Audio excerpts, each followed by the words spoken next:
Hello and welcome to episode 1 of, I'm thinking, the Cookbook Lab Chronicles. We'll see if that name has changed by the time I actually release this. So the plan for these is just essentially an unscripted weekly vlog where I tell you about what I've been doing to create my cookbook. So just kind of bringing you behind the scenes for the whole process. So right now I am in the prep stages. So I know what the topic of my book is going to be. I'm not sure if I'm ready to share that yet.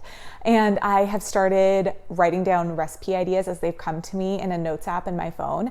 But beyond that, not a lot of work has happened. So what I started doing this week was mapping out my editorial calendar for the year, which is something I want to, and this is for my blog. And this is something I want to get into a better habit of anyways. I'm definitely a fly by the seat of my pants blogger, which just doesn't fly anymore.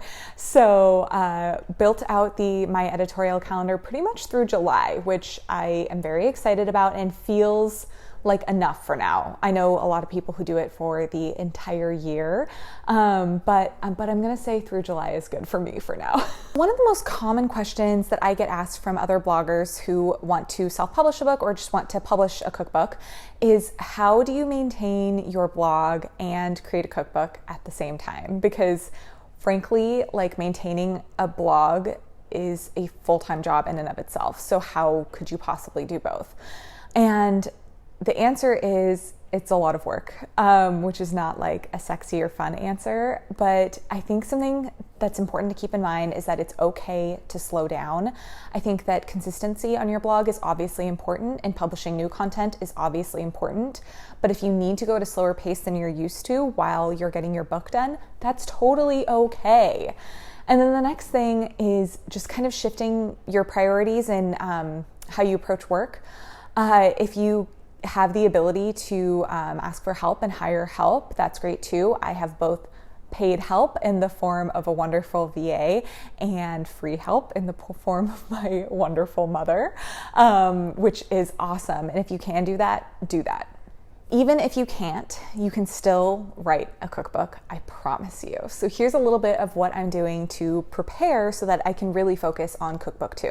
So one, got that editorial calendar sorted out. So what I'm doing now is batch creating as many blog posts as I can in advance of starting the book in earnest. So this might not, my goal for my publish date is mid-July. And so this might not mean that I do all of my blog posts through July, but I want to give myself like at least 6 weeks. So that way I can spend a few weeks in there focusing on my blog. You could totally try to get all of your blog posts done for the timeline that you've allotted for yourself to write the book, but I think that might be a little overwhelming, and it might put you in a situation where you put off starting your book at all. I know that's something that I would tend to do, and I think even though it's not quite the same, it definitely falls into the, what's the saying? Done is better than perfect type scenario. So it's totally fine to prep your blog for several weeks, work on your cookbook in the meantime, do it again. So prep your blog for several weeks, work on book, again, blah, blah, blah, repeat. And that is going to be easier or harder depending on the phase you're in with your book. So when this first phase of my book is the easiest for me because it's a lot of organization, it's a lot of brainstorming, and that's where I thrive. So spending most of my days sitting behind a computer is going to be no big deal for me. However, when we get into the next phase, which is going to be testing these recipes, I know for me, it's going to feel harder to do my blog content and do that at the same time. So just kind of preparing for that and giving myself a little bit of grace.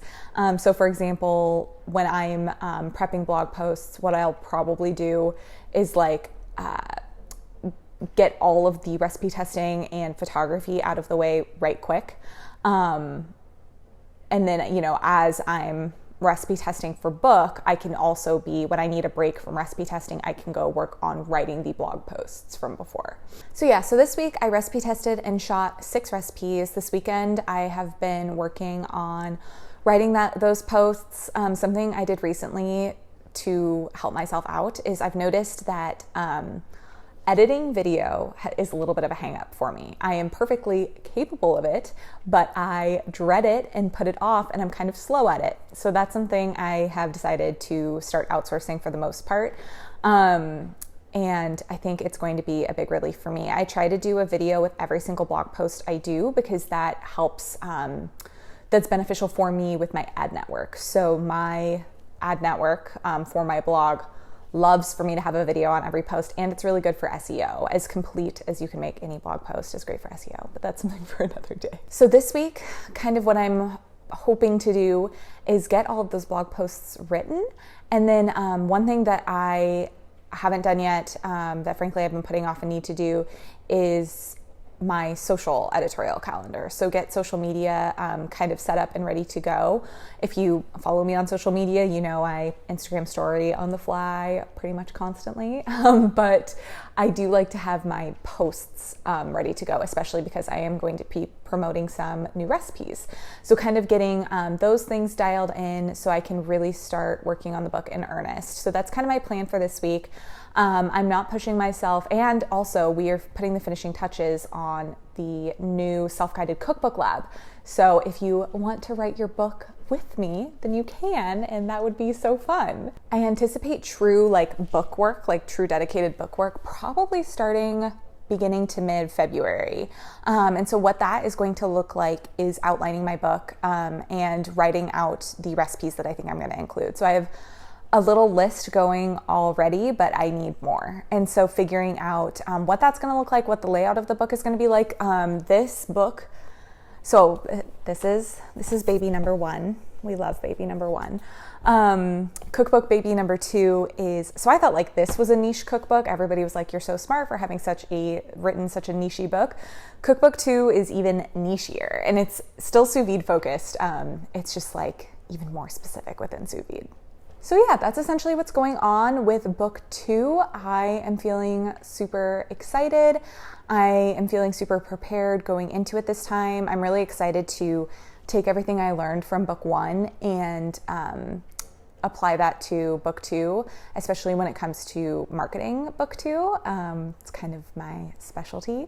And I'm really excited to bring you all behind the scenes for the entire thing. So comment below if you have any questions. This was kind of just more of an intro video since the work hasn't started in earnest yet, but I do think that this is a really important part of the process, so I wanted to start sharing it with you now. These vlogs might not be weekly until I am started in earnest, but I'll try to do at least a couple before then, and yeah, I'm excited to be doing this.